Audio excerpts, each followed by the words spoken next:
Kalau korang suka makan sup ayam, korang kena try resepi ni. Hai semua, Assalamualaikum. Jom hari ni kita buat sup ayam campur. Campur apa? Nanti kita tengok. Mula-mula kita potong dadu, carrot dan juga kentang. Bawang merah, bawang putih dan halia kita potong nipis-nipis. Daun sup ni kita potong kasar-kasar. Jangan lupa dapatkan pack combo sehari satu rempah dari Mak Siti. Dalam satu set ni ada pelbagai jenis rempah yang boleh bagi idea kat korang nak masak apa. Hari ni Kak Annie pilih sup punjut ni. Jomlah kita buat sup ayam. Pucuk ni kita rendam sampailah lembut. Kak Annie juga guna cendawan fungus hitam dan juga cendawan shiitake. Kita potong kecil-kecil macam ni. Panaskan minyak dan kita tumis rempah sup, batang daun sup dan juga bawang serta halia yang kita dah iris tadi. Tumis sampailah bawang tu agak garing, dia dah wangi tu kan. Masukkan ayam yang kita dah potong kecil-kecil. Kemudian kita pecahkan satu cube pati ayam. Kalau sukalah, kalau tak nak pun tak apa.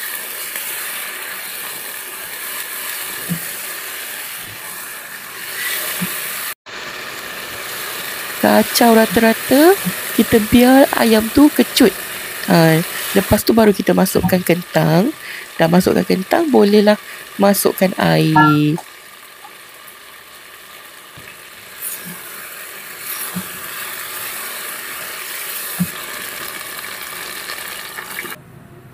Kita biar sup ni merenih sampai ayam tu betul-betul empuk.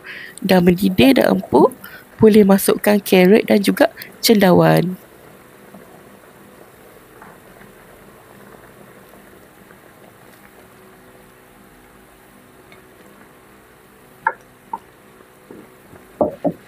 Rasakan dengan lada sulah dan juga garam.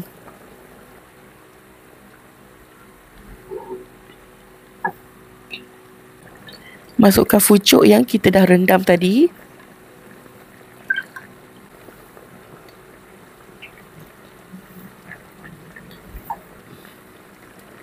Sedikit kicap cair dan juga minyak bijan.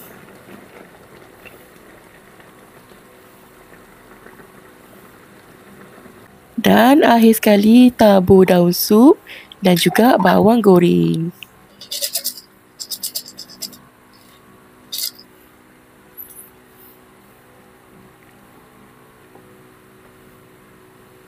Dah siaplah kita punya sup ayam campur cendawan dan juga pucuk. Memang sedap sangat.